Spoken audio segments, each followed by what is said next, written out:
end up spending so much money putting steel in the floor and then Caterpillar would go change their dozer design and it wouldn't be right or something. It'd be like, let's just put the vents on.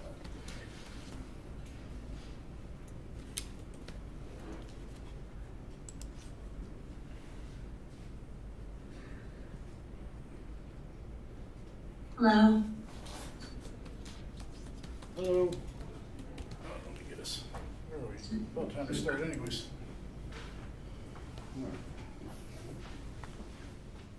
Rain say he's coming or in person? Oh, it is.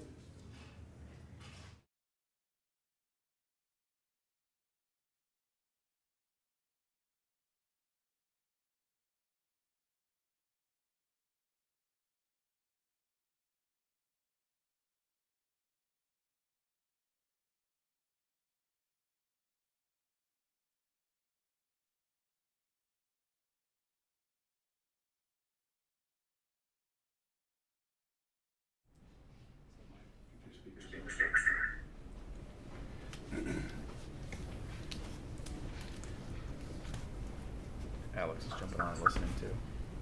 So, who is it? Is it a lead turn? Apologies, I had every intention of being there in person, No, but so it the doesn't last count meeting against just any like league games. Just an open. ran turn? too late, so. No worries. We get everybody here.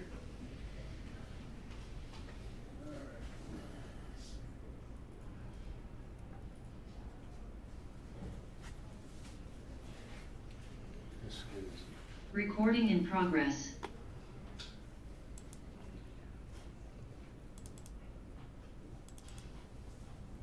we probably should sit over there. I can't see anybody. Oh, over there. Maybe we could listen to him. Nobody else is coming. I'm gonna move over there so you can see the screen. Sure.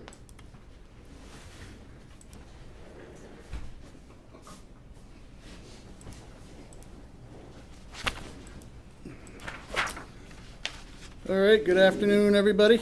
This is January 13th meeting of the ISWM Building Committee. If anybody in the public wishes to access the meeting, they can do so by calling the following conference line listed on the agenda. The Zoom chat will not be monitored. Participants who wish to speak must raise their hand icon until the chair asks them to unmute. If anyone is audio or visual recording, please acknowledge at this time. And Taylor Frizzetti from the Bourne Enterprise noted that she is recording this meeting as well. So do a quick attendance. Greg? Yes. Tom? Yes. Catherine? Yes. Nolan? I thought Nolan said he was going to be a little bit late. I don't see Nolan yet. Ken? Ken out there? Peter? Oh, we're striking out, and I'm here. Well, we have a quorum, so we can move forward. Are there any comments on the minutes of 12/16? No. Tom? Nope. Greg? I don't think I was here. All right. What else we got out there? Pomeroy Associates? Do you guys have any comments on any of the minutes? I have no comments. I'll make a motion that we accept the 12/16 minutes as drafted. You made it? Second. I meant.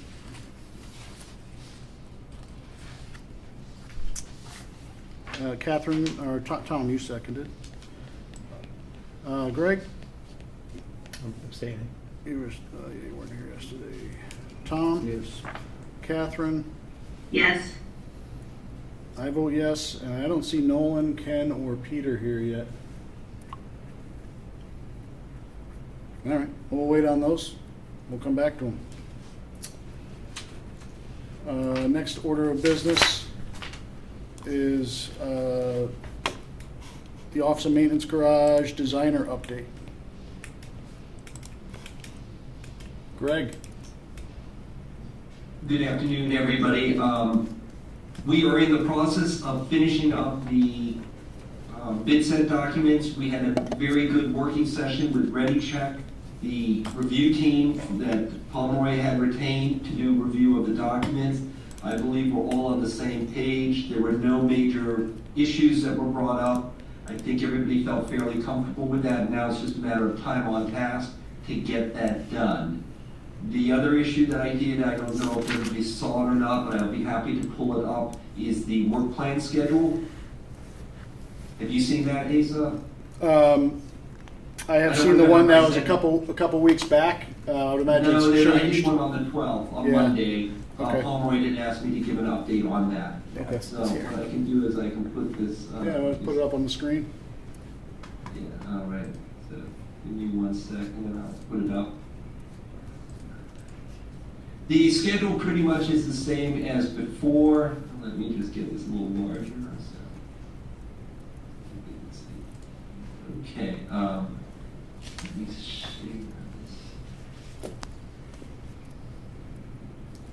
So is everybody seeing the schedule now? Yes. We are. Okay. So, obviously, we made it through December. We had the pre-proposal qualifications due and everything. What we did was, on the 7th, we had the Q&A review comment session with Pomeroy and ReadyCheck, and like I said, that went very well. Then, obviously, today's meeting, what we'd like to get out of today's meeting is a review and vote on the consensus scorecard so that we can send the notifications out to the pre-qualified contractors. Again, I believe that Pomeroy, and I'm gonna let Rick or, Alex chime in anytime if they're missing something. All the proposals were accepted.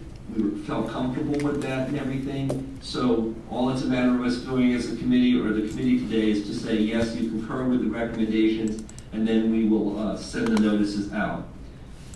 One thing that did change from the previous schedule was we were hoping to get this out on the 21st, but because of the holidays and everything, and we had, skipped a week for the review comments and everything, we've changed the release date for the bid documents from the 21st to the 28th.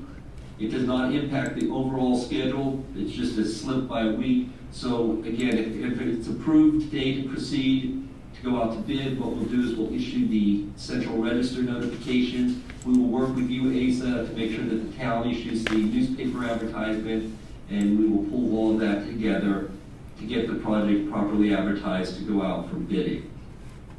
Some of you may have received the notification from Chappelle Engineering.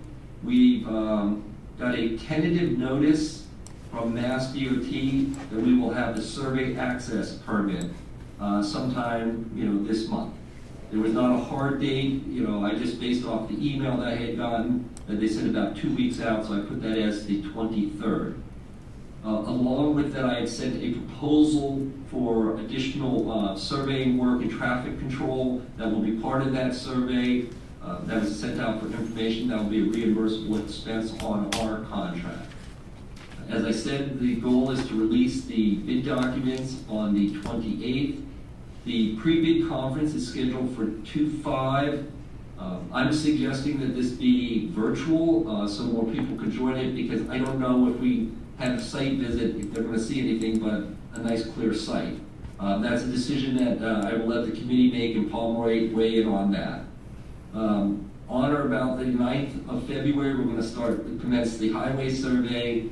Then the filed subbid would come in on the 19th, which gives them about 4 weeks to put their prices in.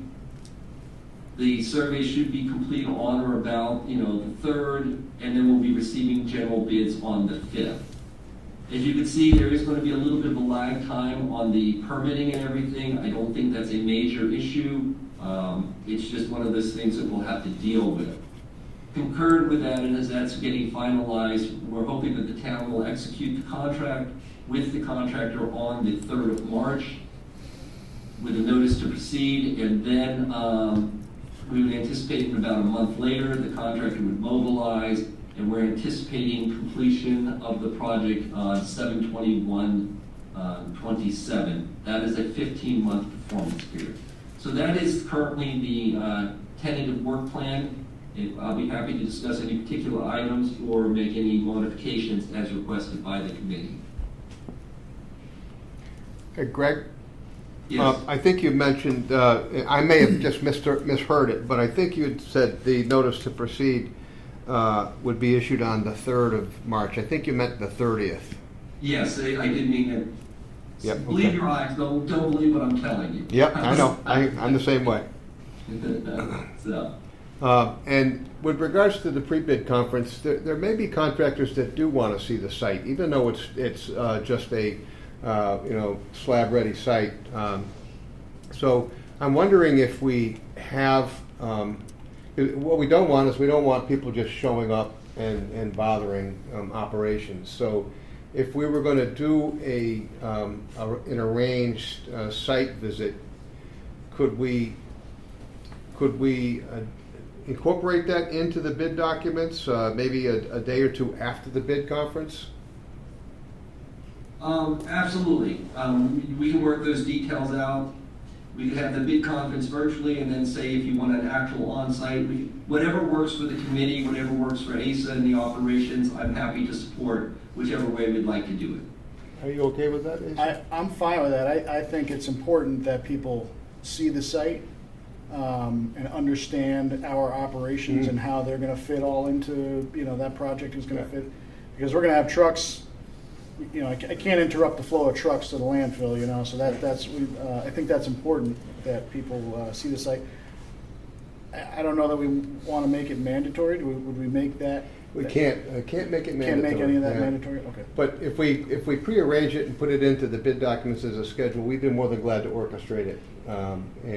Just so everyone, I think seeing that flow is going to be important for them. Agreed. So, I'm wondering why we even hold the virtual one then. We just have one on site and not even hold the virtual. You're just double dipping into it's the same information.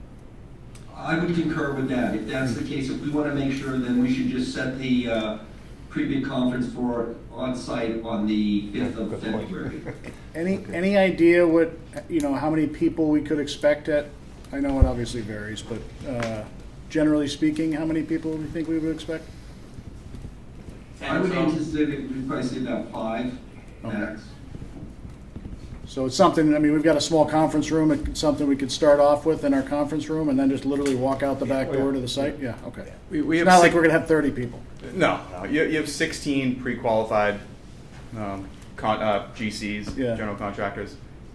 I think Greg's right. Half of those may show up. Yeah. But you probably won't get all of them. All right. So we'll just strike this then to make this that this will be a on-site and not virtual. And I'll put that in the bid documents. Anybody else on the committee have any thoughts on that? No, you're fine with that? No, the agreement, I think, makes sense. Anybody on Zoom? Catherine? Nolan? Ken? No, I'm okay. Okay, all right. And Greg, we'll be hosting this all through bid docs. Is that the plan as far as when the actual bidding takes place? Yes, the project will be released on bid docs. The addendum will be issued through bid docs. We will receive RFIs through bid docs. The notifications will go out through bid docs, and we can even generate the contract on bid docs. So all of that will be taken care of, virtually. It's fully in compliance with MGL, so there's no issues with that. We've been doing it since 2012, so we should be good to go with that, and that actually streamlines the operations Agreed. on the bid process. So what that means from a committee perspective is you can log on and register for the project, and so you can see the activity. You can see the contractors that have requested documents or access to documents. You can also view the bids when they come in, like virtual. So. Just to show you what this would look like, I don't know, are you still seeing my screen? Yeah. I know sometimes when I change.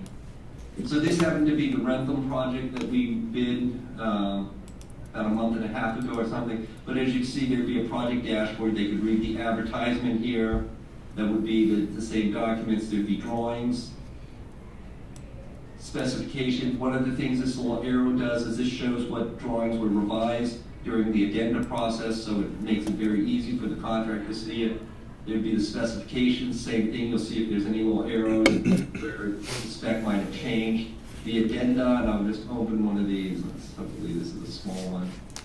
Again, this is automated through the system. It's all statutory, it tells you the changes and stuff, and as you can see, contractors can write in RFIs, they can be responded to if there's no change in scope. These are really clarifications on information that's already included. That's how they would do it. You'd be able to see all the plan holders right here. You can print those out as you want. And then at the time of the bid, what will happen is the bids will open up. You can either do the filed sub-bids, which will be quite a few, and anybody can see them.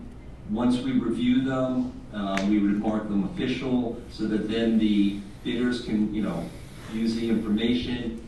It's all structured so that you'll get compliant bids. In this case, this is a statutory bid form. The contractor puts in their number, types out the words and everything. This is a drop-down list of the approved filed sub-bids that the bidder uses, tallies it all up. You can see that it requires them to put their bid bond in, their certificate of eligibility, unit prices or anything we have. And then in this case, you'll see that there is the DCAM update statement that stops there because this is a private document. It's not supposed to be generally available to the public. So we will have access if we go through the project administration so that you can see the DCAM update statement, but you've already seen those from the sense that the pre-quals already included that. We'll then mark the low bidder, and then like I said, if you want to, we can even automate the generation of the contract. But that's essentially the process. So yes, everybody on the committee can simply join in here, just click this button up here, type in rent Bourne, and it's right there. So Greg, I have a question for you. Will your office be reviewing the bids, or are you looking for us to do that? We will review them. We're appreciate any support you want to provide with that, but yes, we do review all the filed sub-bids and the general bids. Okay. And I can check myself, but maybe you know offhand, are there any paragraph E components for electrical or HVAC? Yes. I shall share again. So one of the things that, and Greg has used the system as well, so I think I will let him vouch for us on the performance of it. But one of the nice things about using bid docs, what will happen when we get to the electrical filed sub-bids and the bids that actually have sub-bids, that's what Rick is referring to as far as the paragraph E. Under the statute, there's provisions that you have to provide on sub-bids. In this case, what we do is we actually program in the system here what sub-bids are there so that the contractor has to fill that out in order to submit his bid. Good. So it's up to us to make sure we identify the correct filed sub-bids, which we feel very comfortable, and those will be in the documents. Okay. I just want to clarify that for the committee. If Chapter 149 isn't confusing enough, now we have sub-bids for certain categories of specialized contractors embedded within the electrical components and mechanical components usually. And plumbing as well. And plumbing. I haven't seen many for plumbing, but yeah, very few have them, but yeah. I look forward to it. Yeah. But so it's always there's a lot of room, not a lot of room, but it seems like contractors are wanting to protest those sub bids a lot, and so the electrical contractors will look at every single electric bid, as will the mechanicals, and they'll check their competitors to make sure that they're following the rules of engagement. So it gets pretty fun. I think I don't know your experience, Greg, but it seems like that's where the most of the complexities are with bidding these days, is within those subs. It is, and one of the things that's funny about the sub bids is the statute says that you're required to have sub bids, but what it doesn't do is tell you what sub bids you have to have. Yeah. So Bid Docs does is it periodically writes the AGO's office with a list of sub bids that people have asked for. They basically sign off and approve them, and we build them into the system. So if I were to show you the design portion of this, for example, Bourne now, if I go here, you will see the fun list that we get to choose from.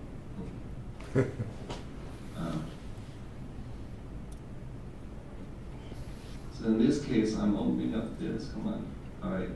So I go to Smart Guide, and then when I go to File Subbids, what happens is I can come in here and edit, and here's the list of all the sub-bids I can add. And it grows every day, that's all I'm gonna say.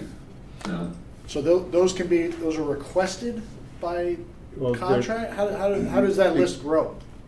Because, Well- go ahead, Greg, sorry. So what happens is, everybody has their, list of preferences, and when I say they, I'm talking about designers. So there's some basic ones like access control and audio visual and stuff, but you'll notice like some of the schools do clock, public announcements, intercom. Some people call it clocks, public announcement, intercoms, and Wi-Fi. Some people just call it clocks, depending on which. So because there's no statutory list of filed sub-bids, in this case, the designer kind of picks and chooses what they think is, because the definition of a filed sub-bid is something that's normally performed by a specialty trade. So in this case, you'll see that we will have like lightning protection down here, because that's a requirement. Or we'll have fire alarm, which again is a filed sub-bid. Those are kind of the big ones, but like I said, you get crazy things like field lighting, you get theater lighting in here, fire alerting versus fire alarm. That's all I can tell you. It's just, there is nothing I would wish they would have a statute to tell us what it is, but that's why I said the list continues to grow over time. Fortunately, it's been stabilized for the last probably year and a half. We'll cross that bridge. Yeah. Hopefully I we understand. won't get there. Trying to but, wrap my head around it. It's, And Rick, just Yeah. for your sake, is, so installation is the filed sub-bid on plumbing. okay, all right. Similar to what you would have the insulation for HVAC. Correct. Yeah. Correct. And Are there any questions? some of the filed subbids may be qualified in those categories, and so in that case, they would put a $0 value and put their own name listed for that category. And then other contractors would dispute whether or not that firm was qualified to do that one. And if they don't put a $0 value too, then it can be rejected as well too, if they don't put anything, so It's a mess. Yeah, well, that's why we built in the system that you have to put a name in, you have to put a value, 0 is a value, so at least we know the forms are filled out. Whether you still protest them or not, that's just something you live with, but we've tried to cover most of the bases so that they've run pretty smoothly. And I don't remember having a protest on bid docs for at least a couple years about the sub-bids or anything, if they're, properly identified. That's correct. Because we have the same situation. yeah, this is the only thing that's added. So you guys have worked out, when I say you guys, I'm looking at Pomeroy, you guys have sorted out all your comments from your internal review, ready check, Correct. right? They've all been sent to the design team, and they probably have most, if not all of them, covered by now. Because as we work through them, like when we spoke earlier, the design team said, "Yep, we're already working on that portion," or this came up. Only a few things really that came up, and they were pretty small. But yes, and what we would ask the design team too was, they're going to take those comments and check off or just make sure that they hit every single one of them, return that to us so we have that for record too. So. I think I'd like to go through, unless you guys have anything else, go through the committee, see if there's any questions, comments on any of the drawings, or do you guys have anything that you want? I know Greg's got some comments, I've got some comments. Okay, good. I don't know if anybody else has anything, but unless you guys want, we can start that process and. Yeah, sure. Okay. Tom? No, I'm fine. I had a couple things, and let me just pull up, actually, Greg, could you pull up the latest civil drawings? Yes, I'll pull those up. And I'll try not to I don't think we should get too in the weeds on this. Some of this stuff I think we can probably sort out along the way, but just a couple things that I've noticed. Oh, you want to drive, Mike? Thank you. Yeah, that's fine. Okay.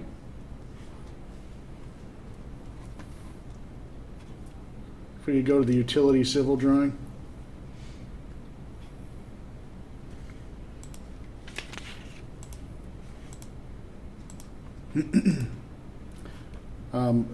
While you're pulling that up, I wanted to include a 2-inch force main over to the east for future guard shack expansion, if we ever want to hook that to the septic system.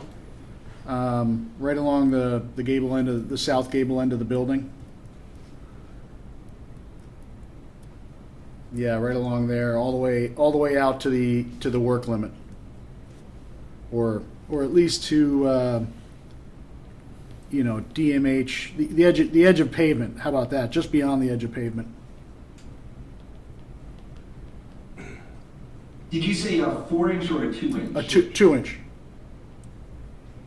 When we build that guard shack over in the residential area in the future years, we'll have some kind of a pump station there just to get it up to the leach field behind the office. Okay, not a problem. Along here to this point. Point that out again.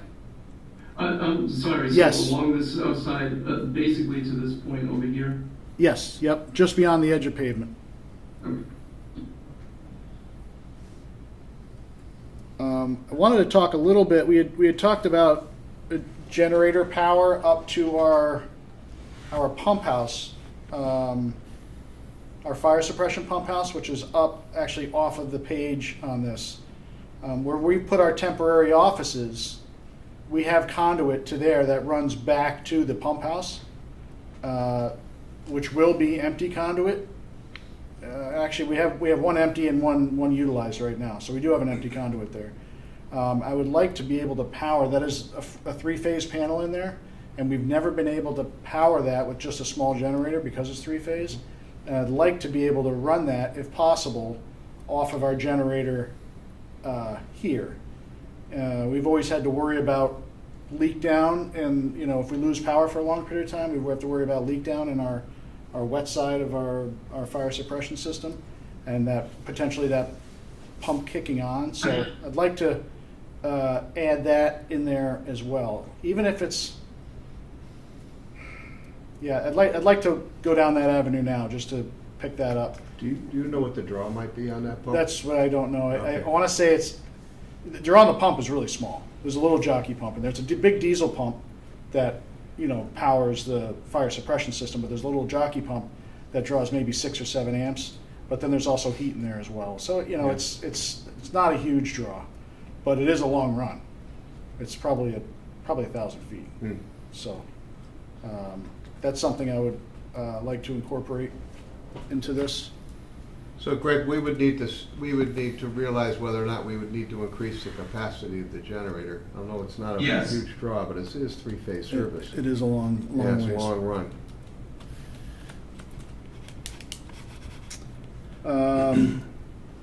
The depth of the HDP, we talked about the depth of that drain line going across the in front of the fueling station or fueling island. It's about 20 feet deep there. I'm not so sure HDPE is going to do it. I think you're maxing out on depth with plastic. But just something for maybe Peter Glick to take a look at. Maybe I'm wrong. Hopefully I'm wrong. I'd rather use plastic, but I just don't want to crush it. Okay, got that, thank you. Do we have any irrigation around the immediate part of the building? We do not. Can we make some arrangements just if we wanted to put some irrigation in around the very front of the building and just the grass areas in the immediate area? I don't want to go out to the parking lots or anything. I just think it'd be nice to have that right right in the front of the building. So Ace, I guess here's the question. We've done it multiple ways. You just tell me what works best for you. Sometimes all we do is we just bring water service out, and then you have your own local irrigation crew come in and lay everything out, and we can put some sleeves underneath the main entrance so that you can get around and get through the sidewalks without digging it up. Or we can have the irrigation designed. What's the committee's feeling on that? I could go either way. I do it both ways. I would put it in. Just put it in? You could leave it out as an alternate and get a price on it. Catherine? Ken? I don't know, I'm sort of inclined to see how much it would cost to have it put in when we do all this work. But if it turns out to be a big ticket item, then I'm sure our local landscapers can make it work for less. So is there downside to giving the price? I think you were saying an alternate, right? You could. You could. Have we defined what the alternates are? Are No. there any, Greg? Currently, there's no alternates on it, and the only thing I'll say about us designing the irrigation system, we don't personally do that in-house. I can check with Peter Glick. They, I don't think, do irrigation either. Usually we have to sub that out, so we would have to get a consultant to do that irrigation design. And that's why I think a lot of the towns and cities just have it added with local vendor. But again, we've done it both ways. It's just, it's not something typically that we would spec out for the irrigation, because typically they find it's cheaper to go with a local vendor to provide that. Greg, I don't know how your experience has been. Do you find it's I mean, cheaper? I would agree local's gonna be cheaper, plus they're gonna probably That's what we maintain typically it. see. So then, at least we would like to have the backflow preventer spec into the building and sleeve all the sidewalks. Let's do that. Yes. Yeah. That's what we typically see too. That way, somebody local, they're responsible for it, as far as maintenance that probably goes. makes sense, yeah. So you don't need to, it doesn't need to be an add-on for that, because the backflow preventer won't be much. No, Right. but, plumbing and some electrical, we'll need some power at that. Yeah. For the control box. Anybody else have any other comments on that? I agree with local, anything that we can bring in to our local workers, Okay. that would be my suggestion as well. All right, good. Thanks. Next item I had was, Greg, I was just checking to see where we are with the bird stuff. That's, kind of sound like a broken record with the bird stuff, but it's a pretty big consideration for this building. I just didn't know where we were with that. So we've reached out to Flynn Pest to go over this. We have a meeting tentatively scheduled again tomorrow with them. It's at noon time, right, Mike? We're not quite sure. We were still working out the exact time, but we're tentatively meeting with them again to review the details and everything at noon tomorrow. Okay. All right, great. And it sounds like the security thing we're kind of rolling with. You guys are, the door locks and cameras and all that. You guys are working with, what's the name of the company again? Putting you on the spot. The same one that Bourne Fire is using. Secure our cities? Yes, Secure Our Cities, Okay. yes. All right. GABA. Okay, Yep. so that's taken care of. That's kind of all I had for now. Okay, Rick? I'm gonna pass it along to Greg, unless anybody else. Just in terms of the security, the design team is providing all the back boxes and conduits, correct, Greg? That is correct. Yeah. Just a couple real minor stuff on the site plan. I didn't see the monument sign located. And are we gonna light that? I didn't see any conduits out to it. Any need to light that, or? I don't think we need to. The only other comment was, I know we're not showing we're showing the future work on the site plans. Do we need to note anything additional on that, or is it just showing it as future is good enough? No one's gonna get confused or ask questions.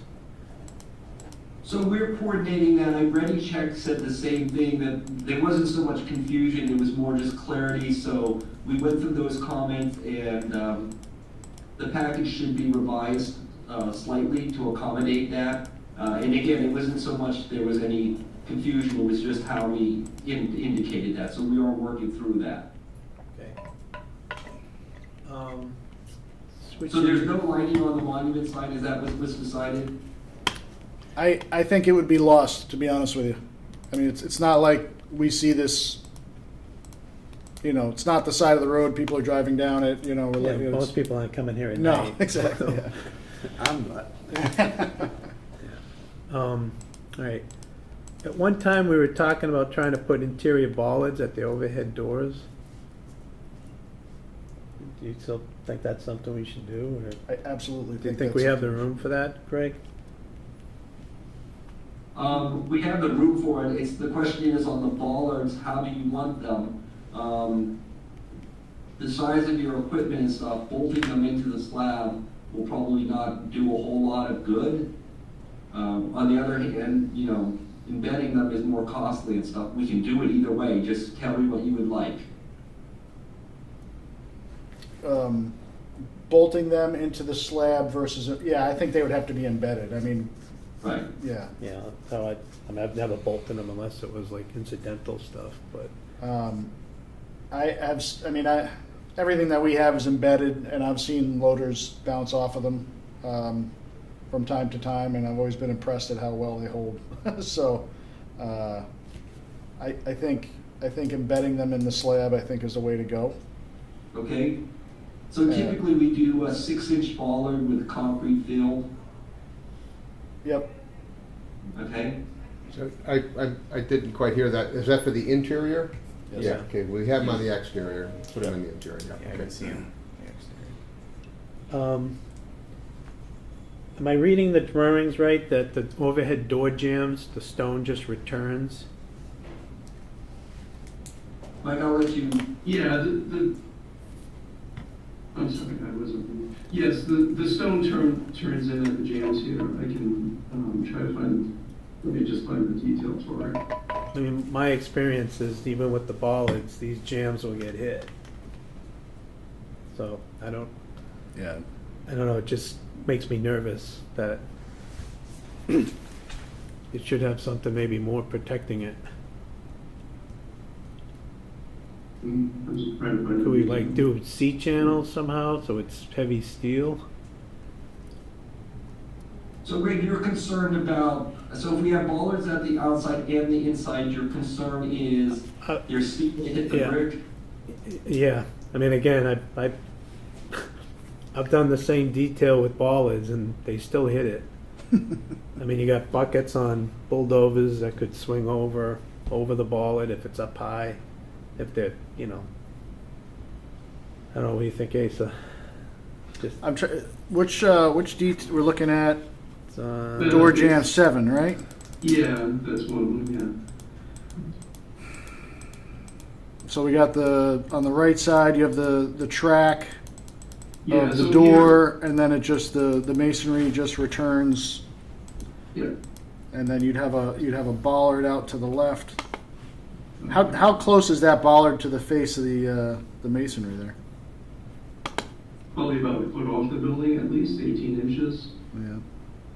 yeah, I mean, usually it's usually the stuff that's above the bollard that, you know, say somebody drives out a loader and they're crooked. Yeah, I mean, I would say in and out of the. It would be relatively unlikely that we would catch something above the bollard. Most, you know, they're coming in and out of the garage, everything's down, blades down. It's certainly not up more than 4 feet. You know, and these doors are a little bit wider too, which we have the luxury of, versus right now it's super tight getting the dozers in, and you're kind of doing this back and forth trying to get through the doorway. I think we'll be all right with the bollards front and in and out.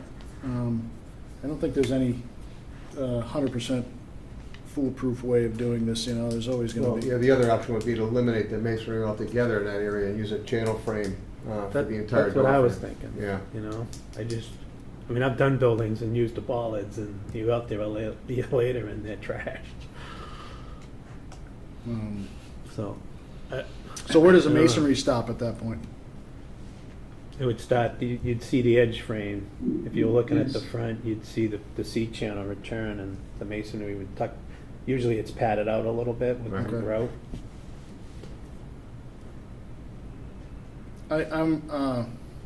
if you think that that'll be more More robust and easier to repair, should it get hit?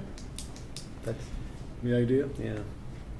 Greg, what does the building look like? Because the masonry doesn't go all the way up. What does the wall Goes up to construction? like the door height. I Yeah. think. So what's it look It like goes up above to the that? height. It goes to the full height of the door. We try to keep them clear, Okay. makes for cleaner details and seal conditions. So, Greg, I hear everything you're saying. Ace, I hear everything you're saying. Just a quick story. Over at Hudson, we have 28-foot wide doors. The guy was backing the back truck in, did not hit the bollard, did not hit the jam, hit smack dab in the middle of the masonry wall. Not kidding you. It wasn't even close. It's like I would have said if he clipped the edge or something, I would say, but no, he backed it right into the middle with a camera too, because he hadn't noticed the camera working. And so, but that was a relatively inexpensive repair. I think it only cost a couple grand to have fixed. Where the metal is the same thing. If it gets hit hard enough, the channel, you would probably have to replace the channel because it's not like something you can bend back into shape or not. The best thing is not to hit the building. I think we can all agree with that. I just don't know if there's an economical repair solution for any of these things, other than people not hitting them.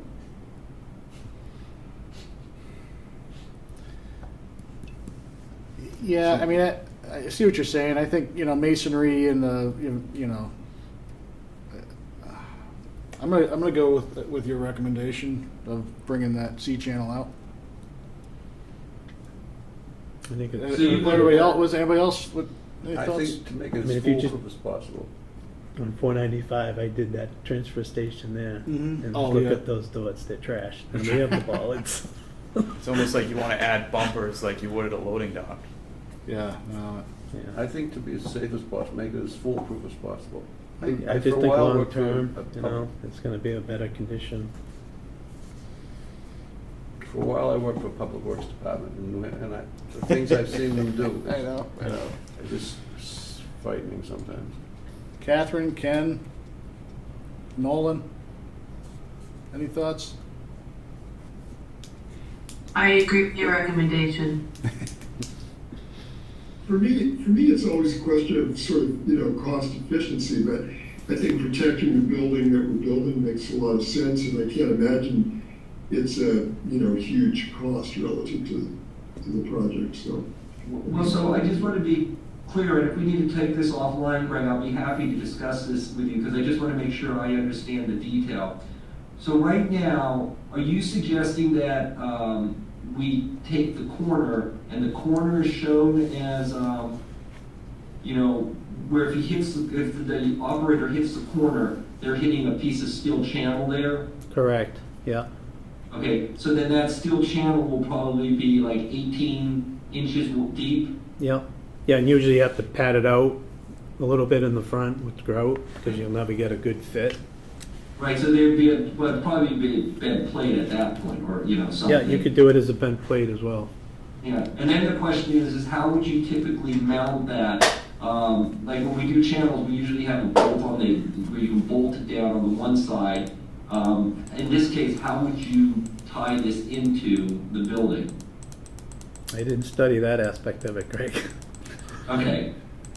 Because I Yeah, don't. I mean, typically I'm I've done agree- it with masonry buildings or, pre-engineered metal where we have a steel, something there, either masonry or steel. Yeah. So Okay. what do you have? Do you have steel structure there? We have a steel structure there. You can see that there's a piece of tube steel there where the door gets mounted on. So, yeah, that's why I'm asking the question, because I'm not quite sure how to quite do that yet. But again, we can look at it and I'll take that offline. It's just, So you were I thinking just this, have to tell Yeah, I'm them just trying, that- what page is the door jambs drawn at? It's a drawing A 515. Yep, there it is. But Greg, it may be that your 2-inch rigid, or whatever that is, on going, stays on the front face, and it's eliminated on the return face. And Well, you're, we need that building thermal, and that's a metal panel, that's not rigid insulation. okay, oh, that's a metal So panel, basically okay. what we're doing, and then as you can see, Mike, if you could kind of loop where the brick ties are. Yeah. So you'll see there's a little posi tie that will go through that to hold the brick. But basically that insulation you're seeing is actually the metal panel, which is the skin of the building. Everything else is just decorative. I mean, looks like to me you got a tube there, and then you got Yes. the concrete Yeah. below. I mean, it seems like you could just Yes. do some clips off of that. All right, well, we'll look at that and see what we can do. Right. Am I reading it right too, that we have no ceiling in the garages? That is correct. You see an exposed trusses? Yes. You're good with that? You think? Mike, I don't know, can you show the overhead door condition too at the head? And you think you'll get birds and stuff in there? I think you're gonna get birds in there no matter what, Yeah. probably. But, you know, having something flat keeps them Yeah. out from, like, finding spots to nest and not want to leave. Yeah, I think I'm all right with, you know, Yeah, an it's a exposed cost truss. item, Yeah. so, right. On the exterior, you've got two downspouts that kind of land near the entries from the upper. I mean, these roofs are good size. Well, yeah, before we get to that, I just want to make sure, because I know, so the community wants us to add the jams, we just need to figure out how to do it, is what you're asking us to do. Just to be clear. Right? On the door, on the jam detail, Yes, we'll try to come up with something that's a little more robust. sure. I think that's where we're going with that.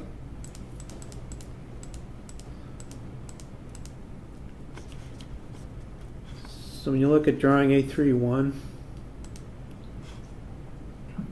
Are we talking about the front here? yeah, you've got Yeah. the downspout that drops to the lower gutter, kind of each end near the entrance. Just nervous that, you know, it's gonna create a lot of splash and overflow. Well, those actually tie into drains with, No, yeah, but what about the uppers? I'm talking about the two upper ones that drop Oh, from these- the upper roofs. Yeah. I see. It's just, you know, especially near the entrance, I don't know. Just seems like that's not the best spot for those to drop. I mean, I know why you did it, it's the even rhythm, but it just seems like, if, you know, you got water coming down, I would think those would want to die a little further up on the roof so then it can dissipate. Okay, we'll look at that. Well, I know what you're saying, Gregory, but these are much further back. I mean, I don't know, hold on. Yeah, but I mean, you got a lot of water that comes out of the bottom of the downspout. Is that? Seems like it's gonna splash on, you know, at the gutter location and then drop in front of the doors. So those two downspouts that we were just looking at are down back here. Yep. So they're hitting on this roof here and then having to run, you know, the entrances. 47 feet. Right.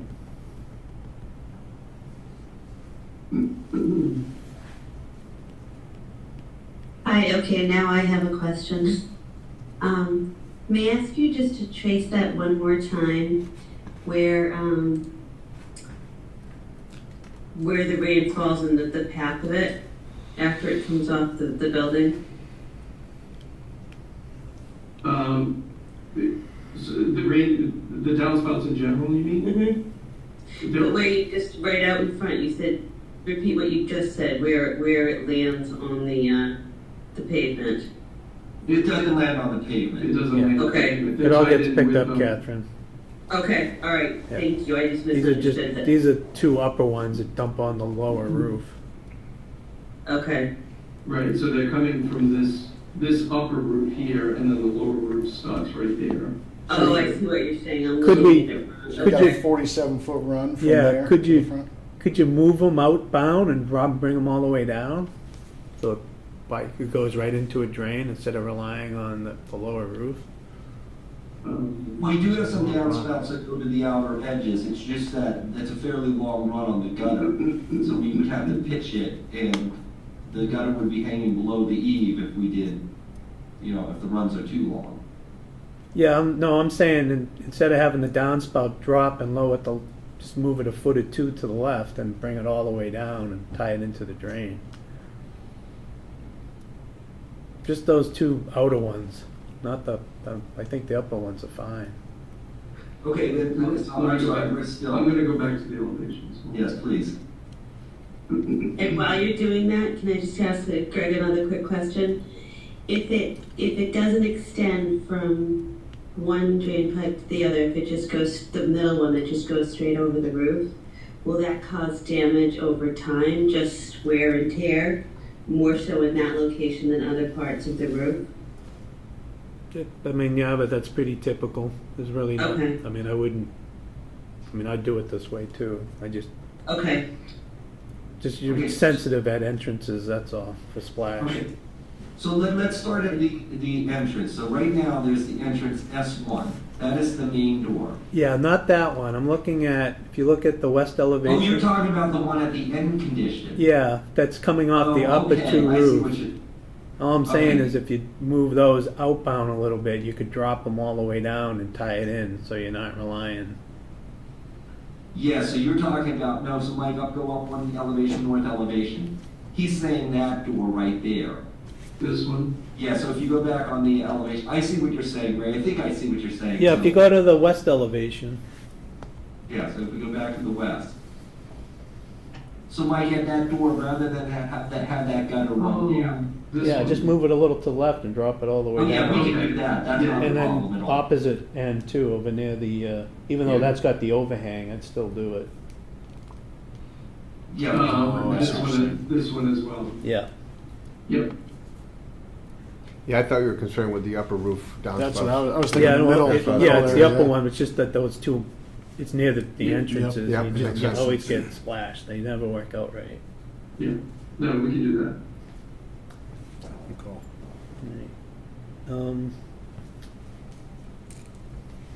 Just a minor note on structural, I saw he had 4,000 pound for the concrete, for the foundations. I think the new code now is 4,500. And then question if, and I didn't read through the specs, are we doing like a floor hardener in the garage bays? I have talked to him about the floor hardener for those space, yes. So there is gonna have a floor hardener? Yeah. Okay, good. And the only other question I had was, they had mentioned this to Asa, I know you have a furniture plan, and it shows all the furniture and equipment. I'm just questioning whether any equipment, I know furniture isn't, but is there any of that equipment part of the construction contract? The only thing right now that would be, that's part of the construction contract is the compressor. And that's That's owned shown in the spec- plumbing drawings, probably? Yes, Yeah, that's shown okay. and specified on plumbing, but the rest of this is owned and furnished. Okay. And the last thing I had, it looked like there was some discrepancy with the mechanical mezzanine layout, where they eliminated yeah. a room. Yeah, we had noted that even on our comments when we did our internal review. And Ready Check caught it, and the mechanical caught it, yes, so. So which there's plan is slight right, the discrepancy. mechanical plan, or you're putting that room in that he Um, eliminated? Yeah, I know what you're talking, you're talking about in this area here. So this is a room, it should be a room on the mechanical plans. And so the equipment that was in this kind of location here will be shown in this room. All right, what led me to that was I saw you had the double door into that room. Yeah, And I was just I wanted to make sure that we didn't have any large equipment yeah, that yes. needed to he get had in, shown- because it looked like with the mezzanine stair right there, the space around it was smaller than the door. Yeah,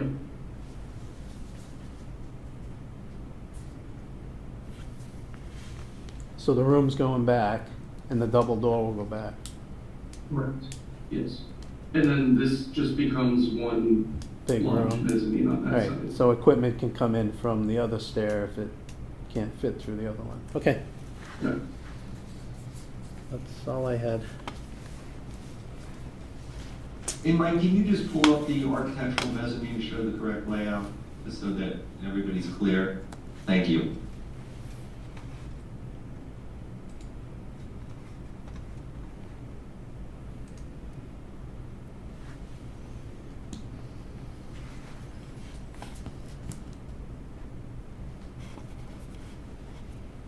So on the mechanical plans, they had shown a wall here with a door, so we've taken everything in that room, which was oversized, and we put it back into here. And so we've left that So- as one mezzanine. Yeah, so my question in then is, if you look at how that double door is shown with the staircase, Mhm. do we have enough clearance to get any big equipment in? Yeah, we have enough clearance through the back of this stair, Okay. this zone back here to get the equipment in, yes. All right. Yeah, because we could go right up and over with the equipment at that point, right? That's just a rail? Yeah, but, I mean, you wouldn't be able, This is- you might not, this is you just- might not fit up and Oh, over at the. past the top Yeah, of but the he's stair. saying that, I mean, it will fit between the rail and the wall. Gotcha. Okay. Yeah, I see what you're saying. I'm just thinking future too, if you gotta get stuff out of there. Yep, yep. All right. But yes, Greg, we're comfortable that you have approximately a 5-foot opening there to get equipment in and out. Okay. And I lied, I got one more thing. Do we have hose bibs on the outside of the building?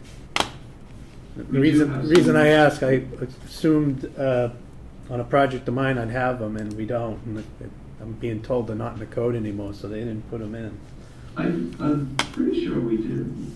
It looked like I couldn't find the symbol that was shown. There was like a symbol that looked like it, but I couldn't find it in the legend anywhere. And I didn't see the water piping. And then I don't know, do you want to know where those are going? Did you guys look at those? Yeah, I'd like to take a look at those before we send it out. And actually, it brought up another question I was. But,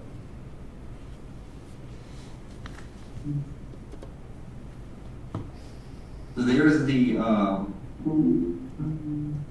that's for the filler. That's to Okay. fill the, That's. that right, was that's the- that was my question. Was where are we? Is that the water truck fill? Yeah. Perfect. Are you good with that location? Nathan? Yes. Yeah, absolutely. Yep. Okay. okay. Um, There's one. oh, those are compressed air. Okay. So yeah, it doesn't look like he had, oh no, here's one. So we have one there. That's near the Yeah, big break kind of what I room. assumed, but I couldn't find that symbol anywhere. So I just wanted to make sure it wasn't And then there's in. one in the front right there, Mike, I think. Is that, yeah, right there. There's one there, and then there's one here. Yeah, it looks good. Do you need any out back near the base? Yeah. Outside the overhead doors anywhere? Yes. On the opposite corner from the water fill, from the water truck fill. Currently, there's none shown back here. No.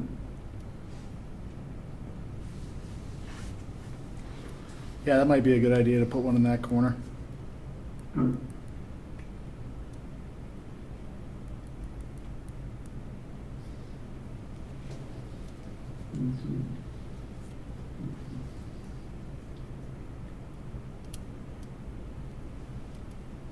Anything else?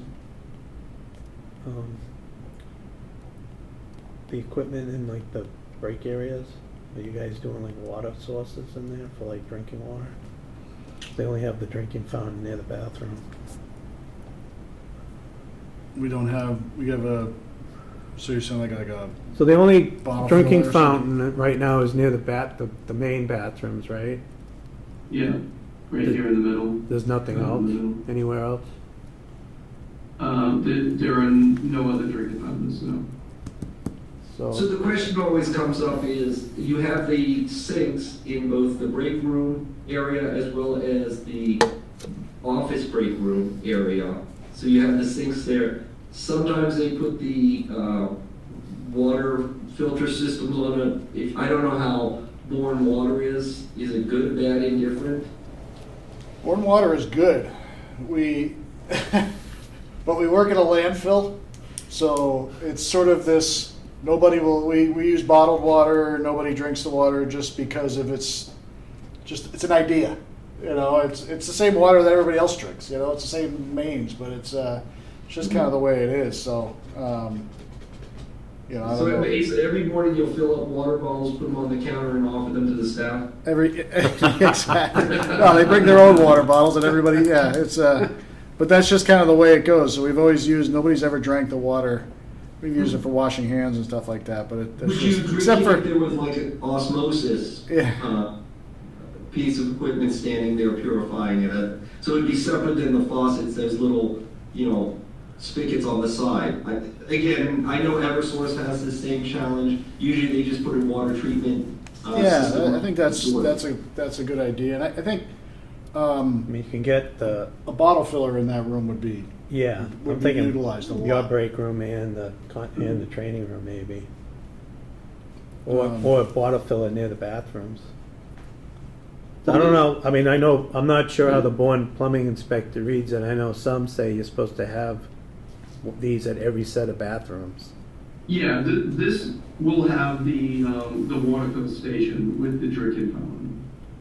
Is it all like one unit? Yes. Yes. That's out in front of the office bathrooms? Right now, the one that's at the main restrooms and locker rooms, Right. that's a drinking fountain with the bottle fill, and that's all one unit. And so what? But, I mean, code reads at each set of bathrooms. So that's why I'm questioning whether we should have something within the office space. The office has a sink in there. Can we put I think a bottle filler would be utilized extensively in the break room training room.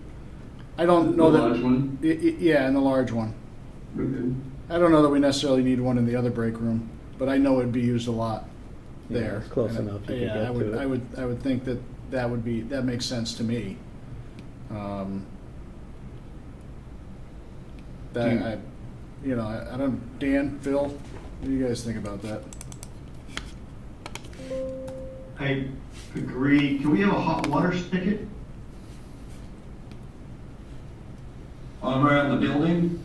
So, oatmeal and hot cocoa, and people get the water bubblers that have a hot water. And, So you could do one of those, it's piped, you buy it the would be nice to unit. have, yeah. But I'd do a we drain get more- one, I'd do one that's piped with a drain. Yeah, just, they have these, instant hot water things, So you wouldn't use the microwave or anything? No, So, I go to yeah, a water I mean, bubbler that This, has hot water. I would suggest that become an owner piece of equipment that you buy, but they provide the drain and water lines. And then just decide where you Yeah. want it. My- Why my not just thought- put it all in as one though, I mean, Yeah, is that a common thing, a hot and cold water sort of unit with like a bottle filler? Is that something that? I think it's a game changer. I'd love to see that, just because we take bottled water in now and it takes up space and blah, blah, blah. And the water quality, of Bourne Water District water is, highly tested. It's, to bring in bottled water, all that expensive, just my Yeah, I personal don't know opinion. for sure. Yeah. I'm sorry? No, I don't. Yeah, I think we should get away from that for sure. Yeah, right. Put a little RO unit. Is it? I mean, is the hot and cold water like a little station there? Is that a thing? Is that something that we could spec out with? Or is that just in the sink? You got the sink right. Yeah, I mean, typically the way I do it, I make that an owner piece of equipment, and we just provide the water line and drain line. They probably have sink units with normal tap hot and cold, but then they have like a super hot one that's on the same. No? Getting in the weeds. That's what I was talking about. That something. It's not, I mean, this isn't a big item to deal with later either. It's not Yeah. like it's gonna make a break. Let's budget. let's Maybe think let's, about it. Let's think about it a little bit, and we'll figure that out. What makes sense? before we move on, Mike, can you zoom in on the big break room where the refrigerator and everything is? So my question for you, Asa, is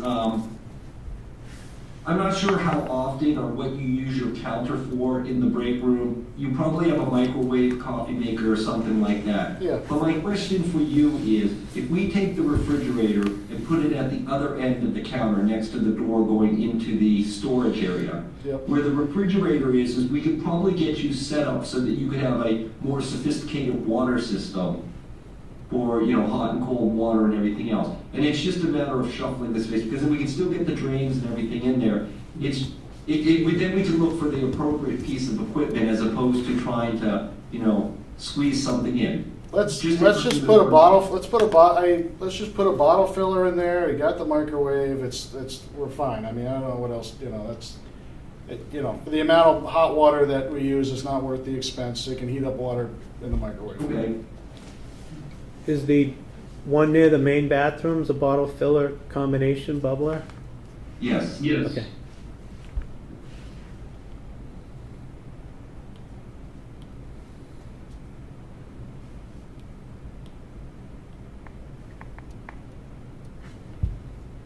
That's it for my comments.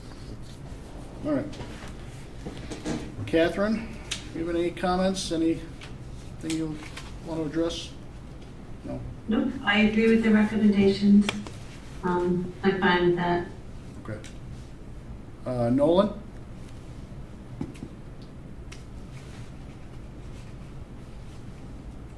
Ken? Every single item I had was on your list, so I'm all set. Okay, thank you.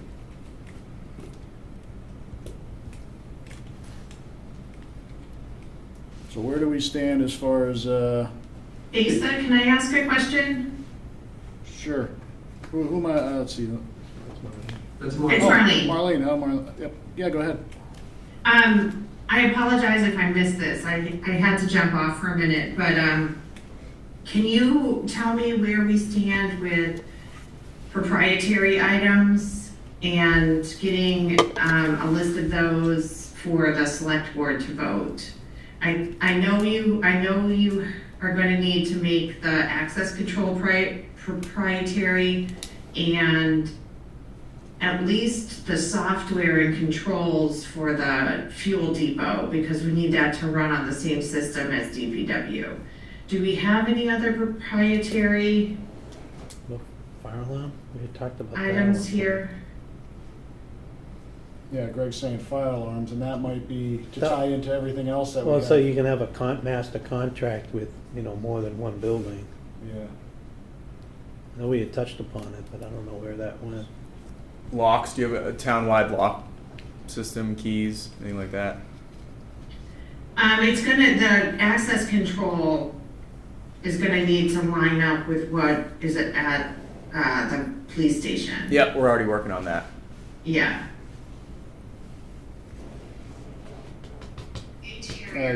Locks, no. I'm thinking bird control, but that's something I think will be under our contract. Dan, do we have what does our contract look like with Flynn? How would that work? I don't think that would be under the contractor's purview. I think we just providing them. Greg's going to hop in here, but the connections, I think, are the most important thing to us. Yeah. I know we had talked about having this done by us on the outside. Right. So we probably don't have to worry about it. I didn't mean to text Jason, but I just want to make sure that we dealt with it. And it sounds like Greg has his arms wrapped around with Flynn the penetrations, where they're going to go. And then we can contract with Flynn later, sort of like we did with the Subaru dealer across the street. Did we get pricing on the Subaru? We did, right? We had to get a couple quotes. We did, absolutely. Yeah. And, these guys are I don't know, they're pretty singular. You can't copy their system. I mean, they have it hands down done pretty well. They do all the solid waste facilities around us. So, I think it's proprietary, I guess, as what Marlene was saying. That's what tripped my trigger was as soon as I heard proprietary, that they're somewhat proprietary. All right, well, I guess that's something that we can, I mean, we've got to knock a couple off the top here, but we can kind of come up with a list and get that to Marlene shortly.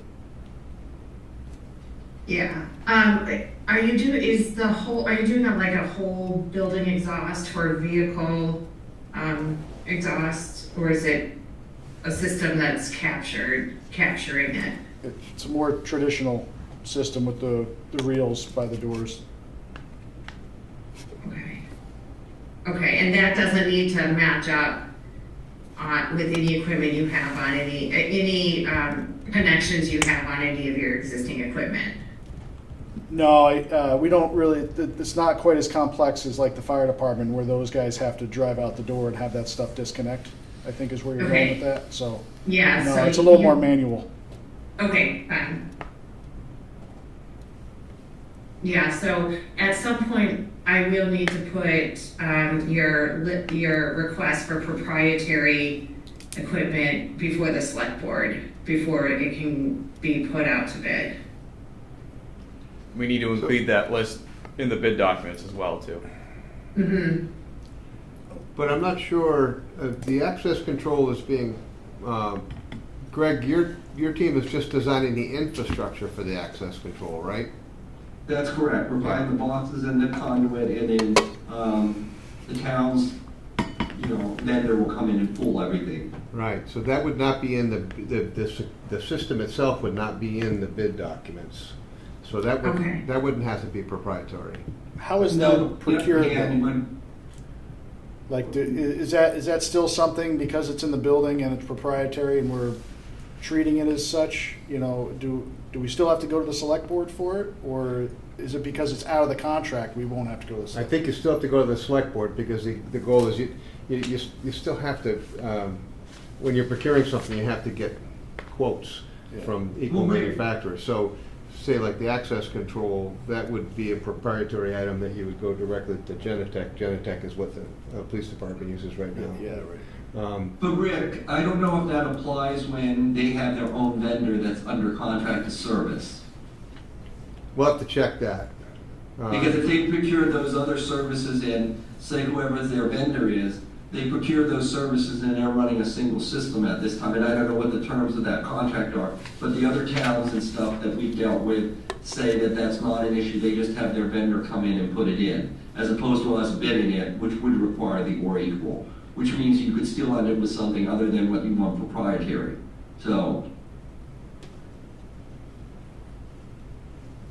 Okay, well, And I only shared that because that was a recent AGO opinion that came out, a decision like last week or the week before, about this proprietary, equipment and everything. would you, if you have your hand on that, would you mind sharing that with us? Sure, give me 1 second. I don't mean right now, but, Okay. thank you.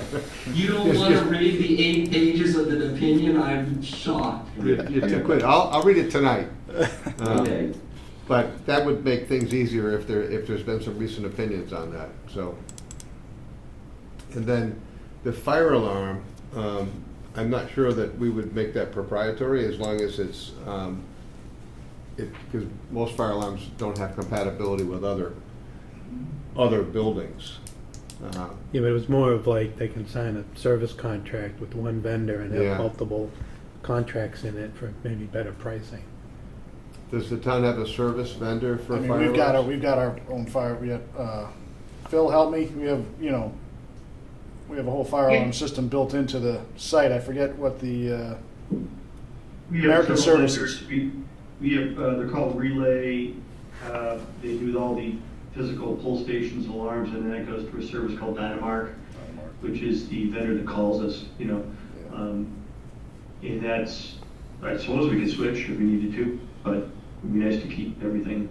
no, that, to me, I think that has to stay, unless we're doing something different town-wide, but it was always my understanding that we had changed all those panels to sort of match everything else in town, something that the fire department is comfortable with now, right? Yeah, yes. And then you gotta remember, we got the transfer station coming up very closely with the cold system. We'd like to have integrated into this, and that's got Carlisle as our preferred vendor on that, if we can get them, So Asa, that brings up the question. Typically on our buildings, we would specify something like a Notifier brand fire alarm system that's non-proprietary, so anybody should be able to work on it. Are you saying that there's, and I'm sorry, Phil, you said Dynamark, is that the brand or is that the vendor? MFA is, I think we have to take some pictures, we can get some specs on that. I think the panels they start about, we upgraded them, we can get pictures of that, but then the service that calls us and the company that installed all the pull stations and the smoke detectors and things like that, the heat sensors, is Relay Safety. Okay. Greg, that should be on that questionnaire that we filled out. I'm pretty sure I put all their information on there. Yeah, I think it sounds familiar, we did this, yeah. Okay. But I just raised the transfer station because we've got this joint committee now and that's coming pretty soon. And that's we want that integrated in. So that may be something that, because that's going to be provided by the electrical contractor as a paragraph E contractor. Here we go. Just a thumbs up. So that would be something that we would certainly want to make sure that if we need to, it's proprietary. Okay. Because it's got to link into everything, all the existing systems now. Yeah. So if you can circulate that information, even if it was on a thing, if you could recirculate it, that would be good. And Rick, I would take that one point further because again, this is the AGO opinion. It's if we do specify this and if they're supposed to be certified in it, we have to make sure the specs so that they're certified, not just spec the proprietary product, because Griffin and one of the other systems had a big battle about it was the proprietary system, but the one was not certified and the other one was, and they said, and you can read the 12 pages on that one. That was a good one. Yeah, and I recall hearing about that. Well, we actually set precedent with our fire system. To bore you, 20 years ago, we had a package from IT&T for the pump station, and it failed because they had component parts that were not UL/FM certified, and we had a state fire marshal letter on it. It was, flexible coupling later on. Yeah. So you're absolutely right. Really important stuff. But we have a cold system in the transfer station, so I just throw that out there as you look at the big picture integration of the systems. All right, well, I guess, to Marlene's point, we will continue. I think we've got, a couple here to discuss. We will continue to think through this and get her a list of potential. So, Asa, on that note then, are we suggesting that the bid date might be pushed out another week or two? Because I think I heard Marlene say it's not going out until this has all been resolved. I don't know if it's going to get resolved in a week or whether it's going to be 2 weeks out. You tell me. I'll do whatever you tell me to do. You could always issue an addenda. I don't see. You could I always agree. vote on it, and I don't see why we need to hold it up for the bid. Are you good with that, Marlene? Yeah, we can do an addendum. Okay, fine.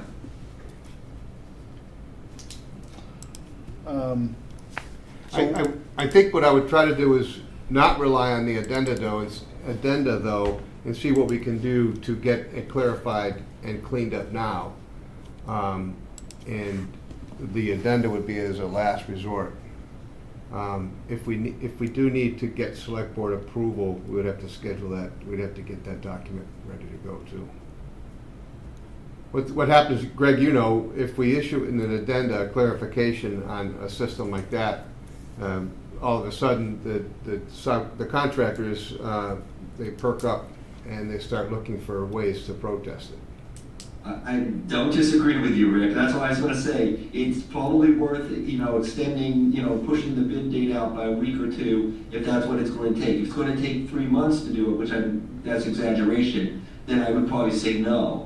But, 1 week, one way or the other is not going to hurt the overall schedule. You'll still be in on time, Asa. It's just a matter of, Marlene, do you have any idea how long it will take to get that? I don't even know when the next select board is.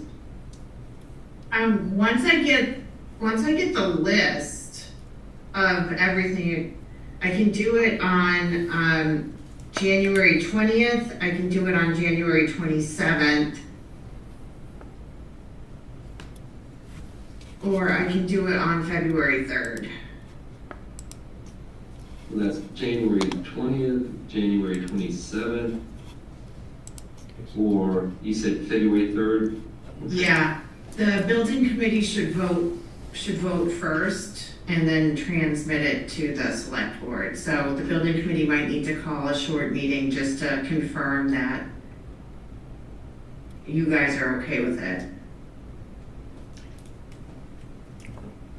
So you have two meetings before the bid documents are supposed to go out. Yes. But you guys, I want to understand, so you're saying the bid documents can go out and we can do an addendum after that? Or is it going to hold it up? Correct. Marlene, that doesn't pose problems for you? You don't want to have one shot with the select board on this? I mean, if the list can be put together and I can put it before the select board before your bidding, that would be ideal. Yeah. But if your date moves a week or whatever, that's fine too. But if for some reason there needs to be more time, you can put it out to bid, and then we can do an addenda. And the select board will also meet on February 10th. I don't see why we. I think we're just talking about the fire alarm. We're talking about maybe one or two things. Yeah. That's the list. So, Well, when we're talking about the fire alarm, we're talking about the fuel island, and we're going to confirm the lock sets. I mean, I know you're doing the What was the last one you said? lock sets, the physical Oh, locks. yeah, the access control. Yeah. No, I'm not saying access control. I'm talking about the physical locks and the levers. Oh, and everything. I Yeah, see but what I you're mean, saying. can't People that, have cores and stuff that like to do that proprietary. yeah, I was just Gotcha. gonna say, it's just the cores. I mean, there's multiple brands that Yeah. will work with the cores. so I wouldn't worry about the Yeah. lock sets. That was the one I brought up. Yeah, our lock sets are not, I mean, Okay. we use multiple different Okay. types. So we just have to get ASA, whether it's, 6-pin, and I'm assuming it's going to be removable and all that other stuff. Yeah, they did that in the questionnaire, Greg. Okay, great. So I apologize for asking a question that you all obviously know the answer to, but why do those specific things have to be subject to select board approval as opposed to everything else? It's the law. That's it. Well, I see, it's the law. It's just to make it Why complicated, does the law do that? Ken, You're a lawyer. to Ken, mess us up. yeah, Ken, Seriously, you mean there's no logic to this? Oh, well, there's logic. you're talking about Massachusetts right now, Ken. So the issue is that everything that is, any material that is specified in the project architect and the engineers have to list 3 equal manufacturers. And the contractors can provide something that is equal to those manufacturers or one of those 3 manufacturers. But if the town is using one particular manufacturer or vendor for a piece of equipment, if you just do the normal bidding procedure, you could end up with a different type of piece of equipment. It doesn't speak to everything that you're used to. So what we want to do is we want to make it proprietary in the sense that the contractor can only provide that one particular piece of equipment, no equals, no competition. So in order to do that, it has to be voted by the select board to avoid any bidding protest. Okay, I understand, thanks. It's complicated, trust me. But it sounds like we're just down to fuel island and fire alarm. Yes. ASA? If you would like to run for state office, we will support you on that, and you can change the law. And with the bird deterrent system, you're talking, that's something that's gonna be handled outside of the contract. Yeah, we just need to provide, Need the penetrations. Yeah. we just need to provide the stanchions. Yeah, exactly. So that, none of that needs to be No. proprietary. Mike, similar question I had on that, Asa, was the cameras with we're trying to get the same camera systems as the rest of the town. Is that a similar situation to the bird system? It's separate later? Correct. Yeah, it's along with the access control, I believe, as well, because that camera access control, all that kind of goes Yes, together, it's all the same correct? vendor. Okay. Same vendor, yeah. And they're on state contract too, those vendors. Yes, so. okay. So all we need to make sure is that we know what your fire alarm criteria is and what your fuel island criteria is. Okay. And Marlene, I would shoot for the 20th. It's to get, we could get the information over, and I think, would town council have to actually write the language? Yeah, I would have town council write the language, but they can probably turn that around quickly if you guys can give me the details on the specs. Can we vote today? That's exactly There you my go. next question. Can the committee vote today to? Yeah. Those just two items. Those, yeah. I would be fine with that, yeah, if the committee wants to confirm that that's what's gonna be on the list and vote today, that's fine. Would that cover it if something suddenly changed and we needed to add something else, or we'd then have to reconvene? Yeah, if it needed to be modified, we'd have to revote it. So if we were adding a different item, a different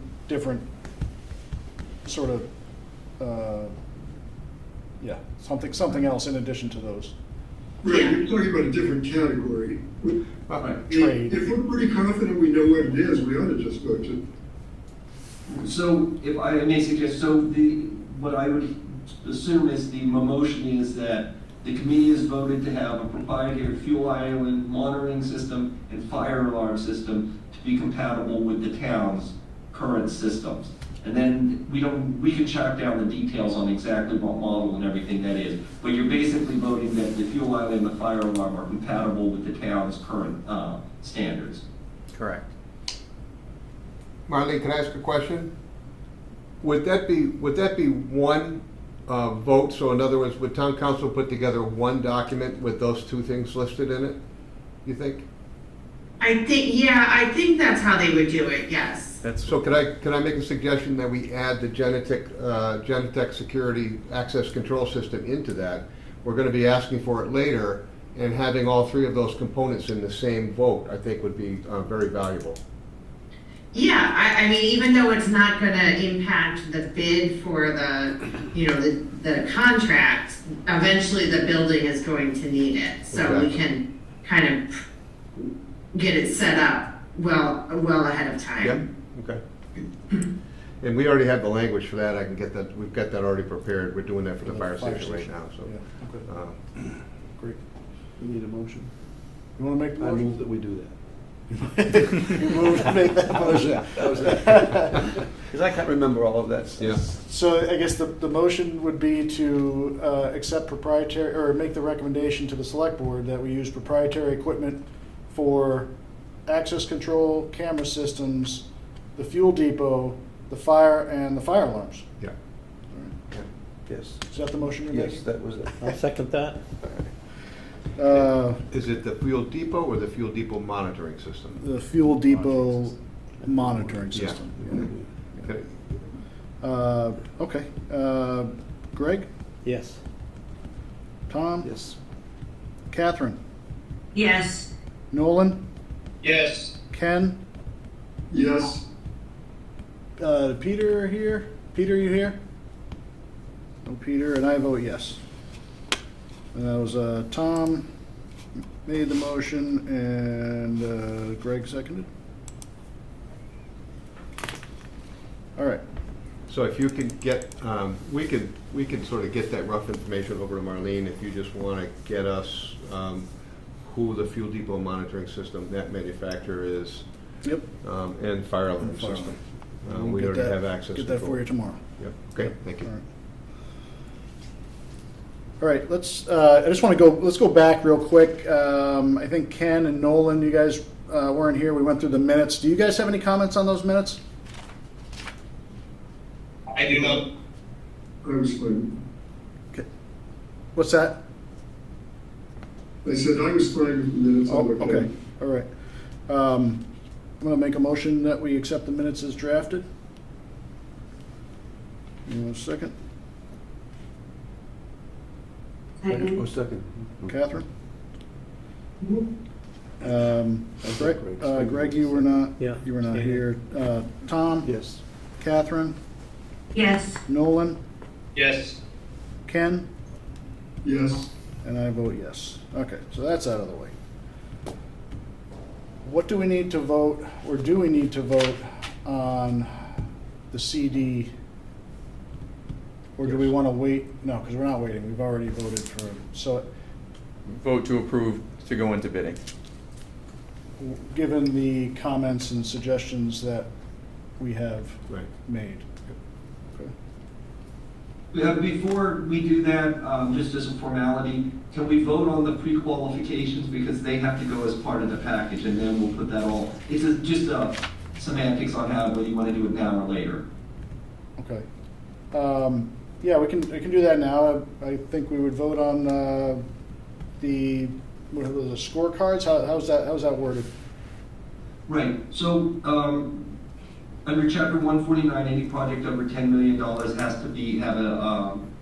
has to have the contractors pre-qualified. That's both the general contractors and the filed sub-bids. We've gone through the process, we followed the solicitation, we received, if you don't remember exactly off the top of my head, I can get you the exact number. Alex may know off the top of her head, but I think we had about 120 filed sub-bidders, and we had like 17 general contractors. 16, yep. 16. We've approved all of them. I know that there was a couple questions on a couple of the contractors. Between Alex and myself, we did follow up on those items. So we feel comfortable recommending to the committee that all the contractors that have submitted their pre-qualifications for this project be accepted. And between Pomeroy and HKA, I believe we've worked with probably 99% of the firms on that list in one capacity or another. So we feel comfortable in making that recommendation. I'll let Rick add any further comments if he would like to. I'm going to defer to Taylor. You were more involved with that, but everything checked out. All set, yeah. I went through it with Alex before, but yeah, I don't think I need to list out get into the weeds about which contractors or how many like that. But each category has 8 to 10 if we're talking about the filed sub bidders. So we have a good mix. Some of them are a little lower actually. Our roofing and flashing four bidders, but good mix of contractors. So I think we're in good shape as far as pre-qualification goes.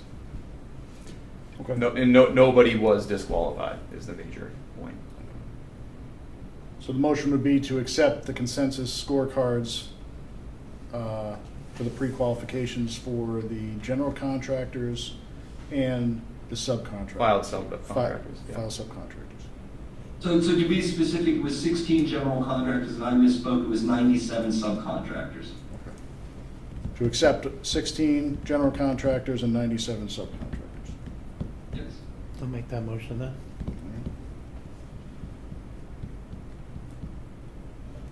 Greg made the motion. I'll second.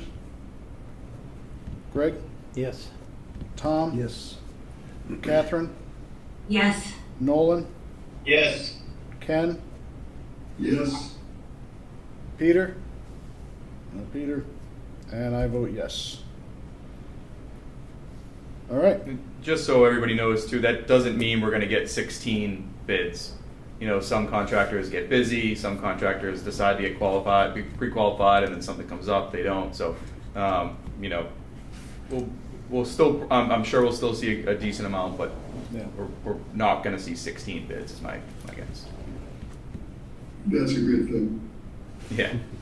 Well, competition's good, and it's been very good lately. So. I agree. It sounds like we'll have competition, but we don't want to be overwhelmed. No. All right. So where are we? We're on material testing? Or did QC review update? That we kind of went through that already, right? So, Yeah, but I don't think we voted to approve going to. Oh, yeah, we have to vote. Okay. Yep, my bad. That was So, but an important just- step I overlooked. Excuse me, so now that we've approved this, I will release the notifications to all the contractors, saying that they've been accepted. You're good with that as well? I mean, it kind of goes without saying, but I just want to confirm that I'm authorized to release those notifications. Correct, you are authorized by the Thank building you. committee. All right. So we have another vote to accept the CD documents as noted and discussed at this meeting, with comments from the committee. Should we include the comments from their review Yes. as well? Yep, from the Ready Check. Is that, you're saying Yeah. the Ready Yeah, Check Ready review, the independent review? Does anybody want to make a motion to, Asa, before you do that, I mean, so essentially, we've had a list of things that they're gonna go back and revisit. And I assume our approval will be conditioned upon those things. I mean, we didn't make decisions about some of them. Is there a problem with us, approving going out to bid before we have those details nailed down? I don't think there was anything, I think there were minor adjustments that we can sort out as we move through the process right up to bidding. Does anybody else feel differently? Yeah, and I think we could have a meeting before the bids are due, review anything, and then he could do an addendum if something was. Make sure if there's anything that we don't like, we could do an addendum. Yeah. Yeah, I'm not anticipating there'll be things we don't like. It's just, we've asked for some changes and we won't see them. But yeah, maybe we can just do a cleanup vote down the road, even after we've gone out to bid. Okay. So I guess we'll note that on a future agenda to just circle back around and review prior to bids. Yeah, we can, Greg, you probably should just, because you're going to be responding back to the comments anyways, just for record. And there was a couple of details that we've asked that you take a look at. So you should, when you have those ready, we can do it at our next meeting or beforehand if you want to review, right? Right, but I wasn't suggesting we hold anything up for that. Yeah. I mean, it's not going to be controversial. I just want to make sure we eventually cross that T. All right. Any other thoughts or comments before we make a motion? Any other discussion? Asa, on that, are we still targeting them for the 28th? I think that works. We'll try to get on to the 20th select board meeting and get everything out that following week, right? Does that sound reasonable? All right. Because, I mean, the thing is if you're, as Marlene had said, it's the 20th and 27th, so I don't know if you need 2 bites at the apple with the select board, which would then be the 28th, or do we push it by that 1 week to the 4th, just so that you can make sure you've got all the I's and T's dotted and crossed? I'm good either way. I would stay with the 28th. Okay, fine. It's a simple vote they're taking. Yeah. Okay. Anything else? Anybody? All right. The motion? So I'll make that motion. Okay. Greg made the motion to accept the documents as discussed. Second. Tom seconded. Greg? Yes. Tom? Yes. Catherine? Yes. Nolan? Yes. Ken? Yes. And I vote yes. All right. Now we are on to material testing. Yeah, I just wanted to clear up, so Greg, your geotech was doing the material testing, or did they provide a proposal for that, or was there? They did provide a proposal, so they did the geotech for us. Typically, we like to continue to work with GCI. That can either be done as a reimbursable to us. What I have seen on all the proposals, recent PPWs that we've done, all the testing companies come in within a couple dollars of each other on particular items, and so you might see a swing between the 3 of them of like $1,000 on $50,000 worth of services. So I would recommend the continuity with GCI, and again, we can carry them as a reimbursable if that's what the committee would like to do, or we can go out to bid for those services. Okay. I had tried to reach them, but had not heard back from them. So would you, if you have a contact, could you forward that to me? Sure. And you're referencing for the going forward into this next building? Yes, yeah. You know, if it's a reimbursable, I don't want to take anything away from you, Greg, but if it's a reimbursable through HKA, you're paying a markup on it. Yep. I think it, you know, so it's really your decision. We can put it out for competitive quotes. We're doing the same thing for Bourne Fire. It'd be good to have the same testing company. So I thought we did do this, didn't we? I thought we had 3 quotes. And We Greg did have was 3 the quotes, and like Greg was saying, they were all literally within like dollars of one another. Yeah, you probably had UTS. I just don't remember Briggs, who was SW low. Cole, those 3. Yeah, and I think we ended up deciding just to go with GCI for continuity. They came in under Greg because it was just maybe they weren't the low bid, technically. No, they were the low bid. I think they were like $200 more than everybody else, but Yeah. they decided that they would cut their fee by $200 to make, you know, so I know you're correct, Greg. They did, you know, do all of the, it's really just the procedural issues. They'll be happy to send you the bill directly. Rick, I don't live by the markups on my substance. Oh, I get if that. I'm making money that way, I have some serious problems.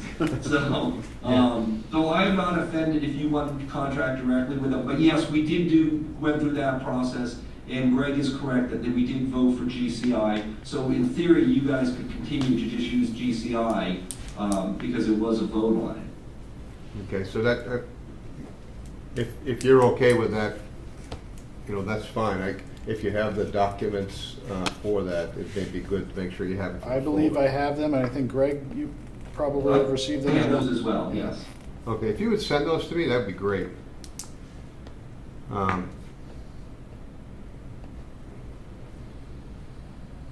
just want to make sure that your back is covered.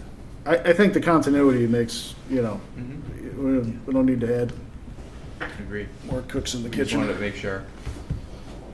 And Ace, and I think I'm still running those, it's been a while since I sent the invoice, we're doing those as a reimbursable. If you want to transfer that directly to the town, I think that's fine too. Okay. Like I said, I don't care one way or the other. It's what works best for the town. Okay, all right. Thank you. Sorry, Greg. Sorry. I'll buy you lunch. I think it's, you know, I think that was really great that Greg was facilitating that for you, but those third-party consultants are better off being contracted with the town anyways. Yeah. You know? Yep. That truly makes them third party. What's that? That truly makes them third party when they're contracted with the town. Right. Let's see, F, pre-qualification, we have gotten through that. On to the waste management, the transfer station. I think we're done with, I don't know if Greg and Mike, they can stay on, they're more than welcome to. Rick, the only thing I would ask is I assume my invoice is being approved, not to jump to the schedule, but that's, Yes. you don't have any questions or anything on the invoice if I jump. I just want to make sure I've covered all the bases. And I'll be happy to wait till the end of the meeting as well. Do you want to take that out of order and then? Yeah, sure. I don't have any questions on it. My only question would be, you know, why you were sitting on such a great amount for so long. But that's I do this for the fun, Rick. Yeah, I can see that. The money only comes in at the end for it because of necessity. Mike occasionally likes to get fed, so, you know. So if you'd like, I can present that? Yeah, go ahead. Okay. Yeah. So we have invoice number 24016-2 from HKA. It's for services through the end of December 2025. And it's covering 100% complete with concept schematic design phase, 100% complete with the design development phase, and 95% complete with the construction document phase. For a total earned to date of $1,271,983.50. Amount previously paid was $123,975, which leaves a net due at this time of $1,148,008.50. There are also reimbursable expenses, primarily for geotech and printing, but the reimbursables are $26,755.39. So total due for this invoice number 2 would be $1,174,763.89. Any members of the committee have any comments or questions on that invoice?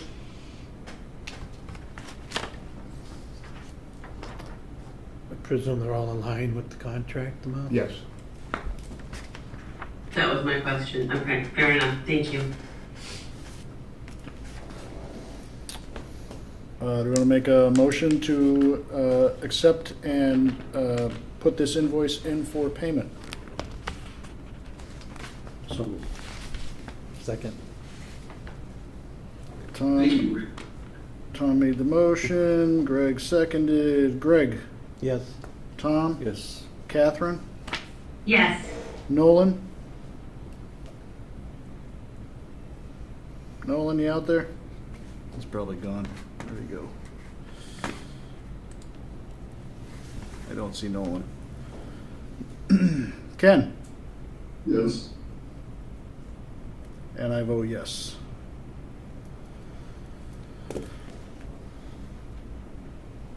All right. Okay, that was it. Thank you, Greg. everyone. We'll Have a be good afternoon. we'll be in touch.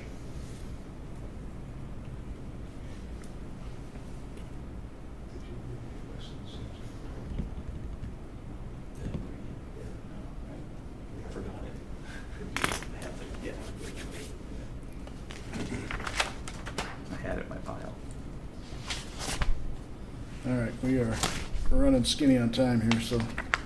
Well, this should move quick. All right, transfer station, Weston and Sampson proposal update. So we got the proposal from Weston and Sampson. I sent that over to Asa and Mallory. There was a lump sum cost of Marlene. I'm sorry.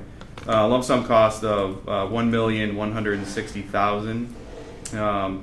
That breaks down by phases. That includes existing conditions, feasibility study review, programming, schematic design, design development, construction documents, bidding, CA, construction administration, through closeout. So, I just used an estimated cost of $12 million for construction when I kind of ran my percentages to see where their fee was around. Puts their fee around 9.7%, which we'd say is very reasonable for this. Usually it's between 8 and 12%. So they're right in the middle of that. I didn't see anything that was disproportionate between what they were allocating for design development and CDs, which was around $561,000. Construction administration was around $260,000, and then the early phases is around $254,000. So all those percentages, all those allocations seem pretty normal for what we see in the industry for buildings of this size. So all in all, our recommendation was to approve their proposal for the design services for the transfer station. Okay. I don't think there's anything the committee has to do at this point in terms of voting on this, because we've already made the recommendation. Right, you've already accepted them. It's Yeah. pending successful negotiation, so. But I think we've confirmed that there is enough money. We had that 1.134 million allocated last fall, and we've got enough money in that allocation for you guys up to bidding and for Weston and Sampson. That's correct. Up to bidding. Yeah, So- and you have a surplus of about $22,000, plus or minus, but yeah. All right, good. And the draft contract has been issued to the town administrator? I believe I saw that go over to town council today. Okay. Yeah. Let's see here. There was a question on, they had sent the PDF, not the working document, so that was cleared up this afternoon, and I sent that over to Marlene so she could see the working document. Okay. Yeah, I think that's over Yep, it went over to town council earlier this afternoon, so. Great. we'll do So that. the next steps there are, once that's approved, we'll set up our kind of kickoff meeting with the designer. From there, they'll lay out what their milestone schedule is, and we'll start, working with them on what that overall schedule is as well. All right, great. Yeah, I really need to get that, really need to get them on board. We should almost schedule meetings with them now, because our end date of November 27 is coming quickly. Yeah. Not 26, 27. So we want to get that out on the street and get that design moving. So if we could schedule those design meetings right Yeah, up front. they know what that schedule is. I'll see Mike Richards tomorrow in Sandwich, so I can discuss that with him. Yeah, we're still progressing through the site assignment process, and once we get through that, the faster we can get the ATC application into DEP to start to build this, the better off we are. Those are all long lead time kind of things, so. I was looking at that schedule today. We were supposed to have some comments back from DEP around this time. We've had comments back and forth with them. Okay. And we're still trying to get into the technical review aspect of it, so. Okay. Yeah, it's getting stretched out a little bit, but we are engaged with them. Good. Okay. Sounds good. Anybody have any questions or comments on the Weston and Sampson proposal? No. No. Okay. All right. Schedule review and design meetings, so I guess we'll kind of work through that. That's Yeah, something- we'll try to get something together, and I'll send something out either, this week, early next week, but we'll get those meetings set up with Weston and Sampson, now that the contract's being squared away. We should start thinking about what days work best for us and tell them when we're going to meet. Yeah. Because it's tough getting everybody in the same room Yeah, at the same right. time. Start We need planning to it move now, quick. like you're saying, yeah. Yeah. I guess that's a question I had too, where when I added design meetings to that schedule, I assume the design meetings would be a smaller group, not this whole committee for those initial programming meetings and all that fun stuff. Yeah, I think that's, probably the ISWM staff Yeah. more than anything. I certainly don't, anybody wants to be involved in that, but it's okay. Tom, you want to Thanks. involve? Thanks, Lisa, but that's- What's that, Ken? Really thank you for the invitation, but that's okay. Just trying to avoid posting a meeting too. I'm just covering my butt, that's all, yeah.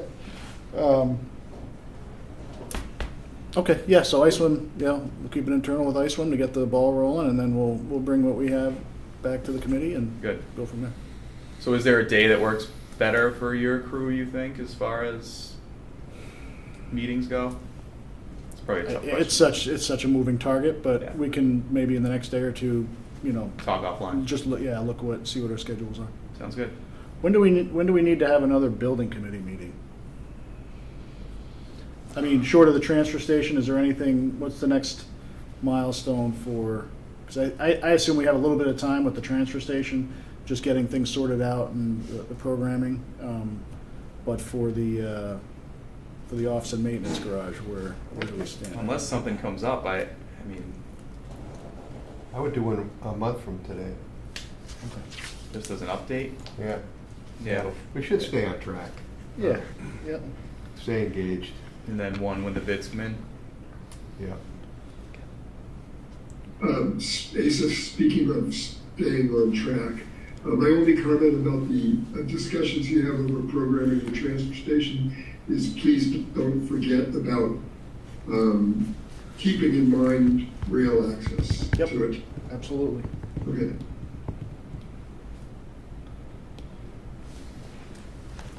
Um, 10th? The 10th, that's what I'm seeing, yep. Yeah, that's my off week, so that works. Okay, so that's, yep. Yeah. Tom, how's the 10th look for you? Fine with me.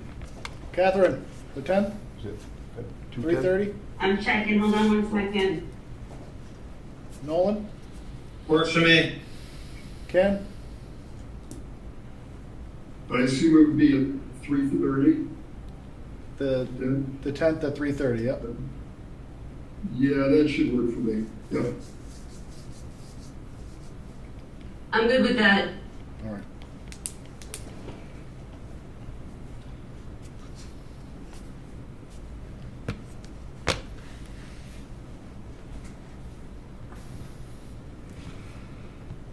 All right, anything else? Any other comments, questions, concerns? Let me just check something here.